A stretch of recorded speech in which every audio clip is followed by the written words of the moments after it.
نعرے حیدری.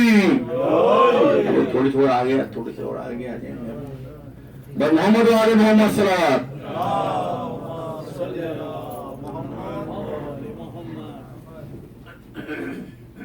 بارے دیگر بلند تر صلوات. اللہم صلی علی محمد و آل محمد.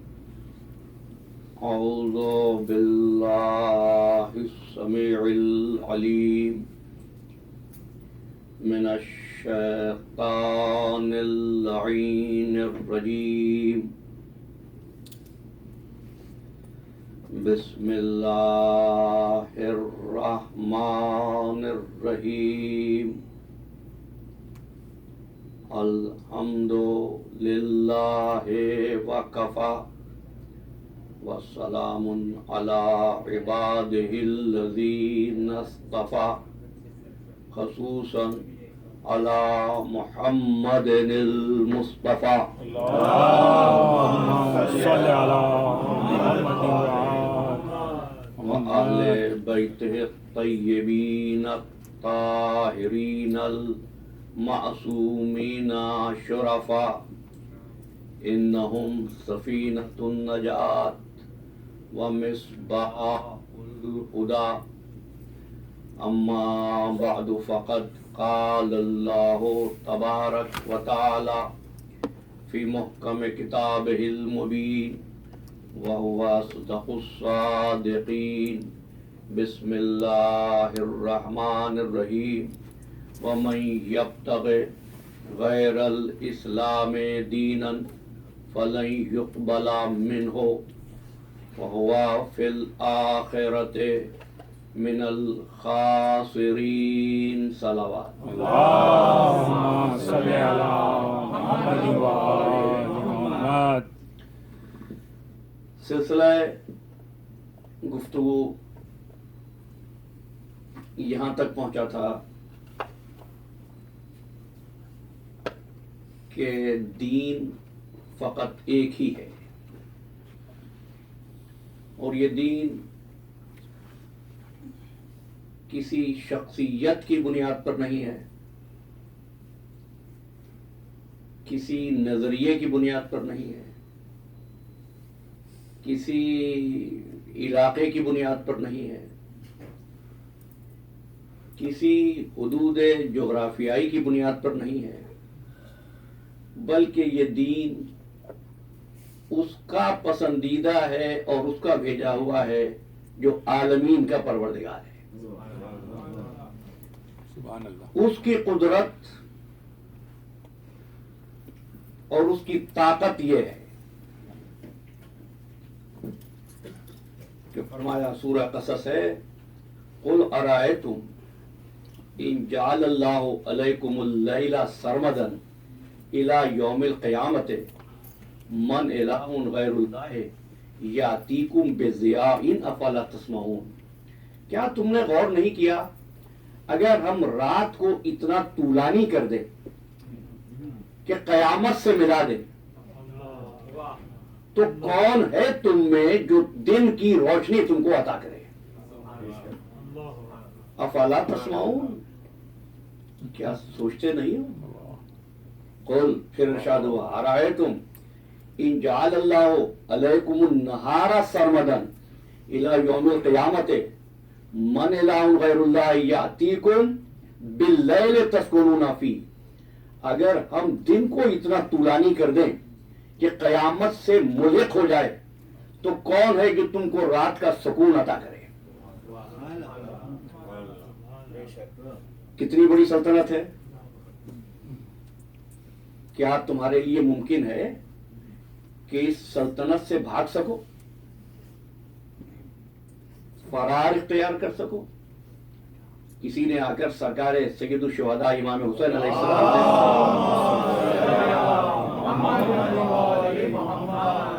کہ مولا کچھ بھی ہو مجھ سے گناہ ہو جاتے ہیں. فرمایا نافرمانی کر لیا کر، گناہ کر لیا کر، ایک بات طے کر لے، اس کی حکومت سے نکل جا کا مولا یہ ممکن نہیں ہے کہ پھر گناہوں سے بچ. یہ تو اس کی سلطنت کی وسعت ہے. اور اس کائنات میں عالم نہیں عالمین ہے. میں نمبرز اور نمبرز کے اختلاف میں نہیں جاتا. کم از کم 18,000 کا علماء متقدمین نے ذکر کیا. کتنے عالم ہیں؟ تو یاد رکھیے گا یہ بہت کام آئے گی کل کی گفتگو میں. 18,000 عالمین کم از کم نمبر ہے یہ. اور پھر ان عالمین میں کتنی مخلوقات ہیں؟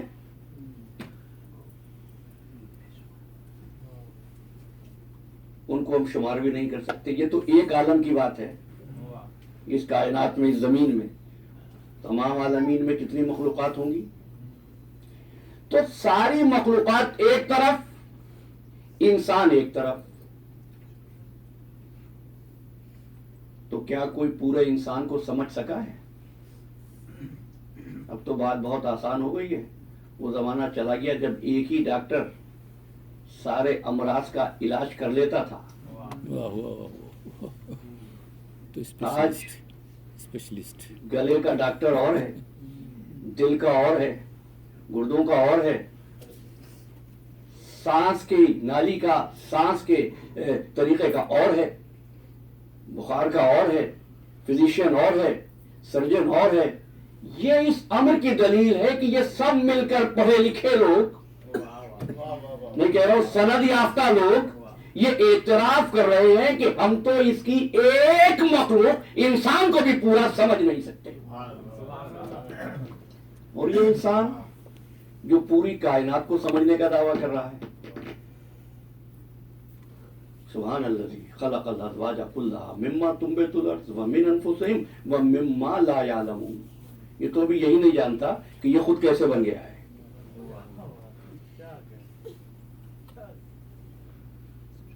مولا کائنات علی ابن ابی طالب علیہ السلام،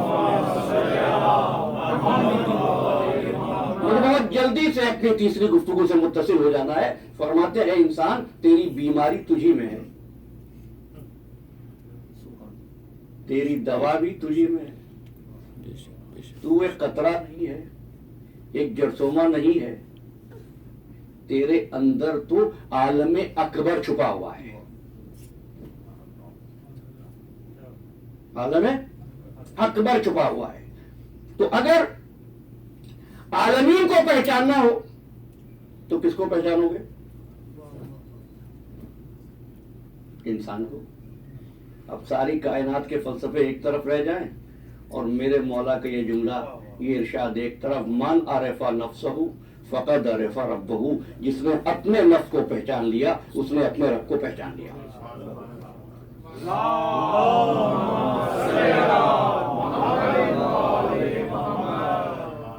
ٹھیک ہے نا؟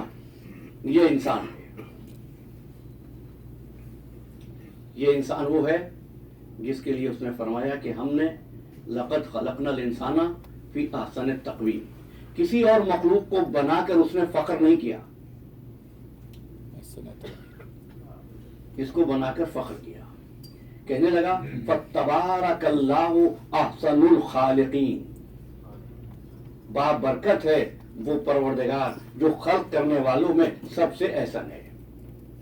یہ جملہ اس لیے کہنا ضروری ہو گیا تھا کہ گزشتہ گفتگو کے بعد ایک سوال یہ آیا کہ آپ نے یہ کہا کہ اللہ کے بنائے ہوئے اور بندوں کے بنائے ہوئے. امام علی رضا علیہ السلام فرماتے ہیں صلی اللہ محمد فَتَبَارَكَ اللَّهُ أَحْسَنُ الْخَالِقِينَ. اس امر کی دلیل ہے کہ اللہ کے علاوہ اور بھی ہیں جو بنانے والے ہیں. مجھے اس تفصیل میں آج نہیں جانا ہے. وہ سب سے احسن بنانے والا ہے. اس کی مخلوق موجود تھی، فرشتے جو عبادت کر رہے تھے. اس نے فرشتوں کے ہوتے ہوئے حیوانات کو بھی بنایا، انسان کو بھی بنایا. انسان کی غرض خلقت عبادت کو قرار دیا اور انسان کو دوسری مخلوقات پر فضیلت دے دی. بہت جلدی سے متصل ہو گیا. انسان کو دوسری مخلوقات پر فضیلت دے دی. فضیلت کا جوہر کیا ہے انسان میں؟ جی عقل. انسان کے پاس عقل ہے. میں یوں کہوں گا انسان کے پاس وہ قوت ہے جو اس کو یہ تمیز دیتی ہے کہ سچ کیا ہے، جھوٹ کیا ہے، حق کیا ہے، باطل کیا ہے، خیر کیا ہے، شر کیا ہے، کرنے والی بات کون سی ہے، باز رہنے والا عمل کون سا ہے. کس بنیاد پر جناب؟ ایک مرتبہ پھر بتا دیجئے. عقل کی بنیاد پر. یہی وجہ ہے کائنات کی جتنی مخلوقات ہیں وہ انسان کے لیے مسخر ہیں، انسان ان پر حاکم ہے. فرمایا هو الذی خلق لکم ما فی الارض جمیعا، جو کچھ ہم نے زمین پہ بنایا تیرے لیے بنایا. لیکن اب آپ نے کہہ دیا ہے عقل جانوروں کے پاس تو نہیں ہے نا. اگر ان کے پاس ہوتی تو پھر وہ افضل مخلوقات ہوتے. آپ ہیں کیوں؟ آپ کے پاس عقل ہے، ٹھیک ہے نا. لیکن ایک ایسی منزل آئی، گفتگو کا آغاز کر رہا ہوں، ایک ایسی منزل آئی جب ایک انسان، صاحب عقل انسان ایک مشکل میں پڑا. ابھی شریعت نہیں آئی تھی. مشکل یہ تھی اس کے پاس ایک میت تھی.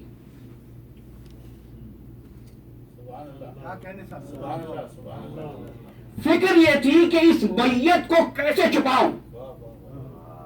پہنچ رہے ہیں آپ؟ یہ صاحب عقل انسان سر پکڑ کر بیٹھا تھا. فَبَعَثَ اللَّهُ غُرَابًا، اللہ نے ایک کوا بھیج دیا جو زمین میں چونچ سے زمین کھود رہا تھا.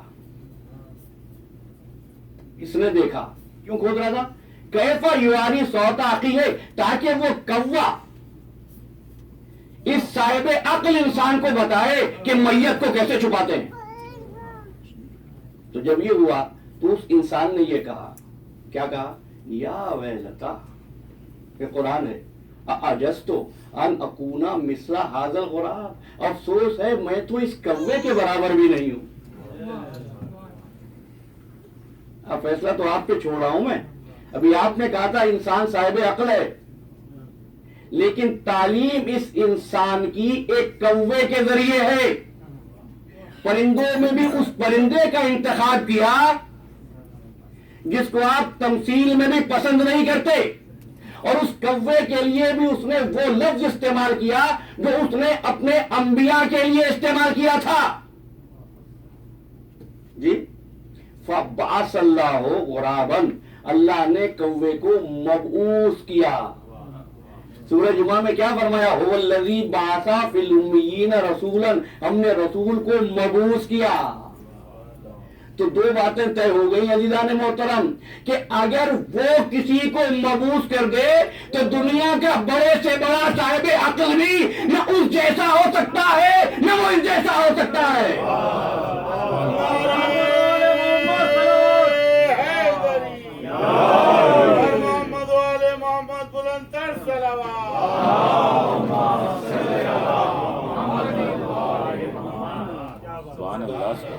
لیکن ابھی میرا سوال اپنی جگہ پر باقی ہے. سوال یہ ہے کہ بھائی جب انسان عقل کی بنیاد پر اشرف المخلوقات ہے، پھر یہ جانوروں کے ذریعے ہدایت کیوں؟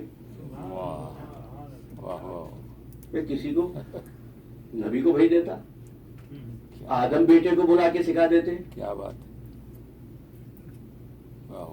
میری گزشتہ گفتگو کہ وہ اس کو مسلمان کا دین نہیں، بس ایک جملے میں بات کہہ رہا ہوں، انسان کا دین بنا رہا ہے.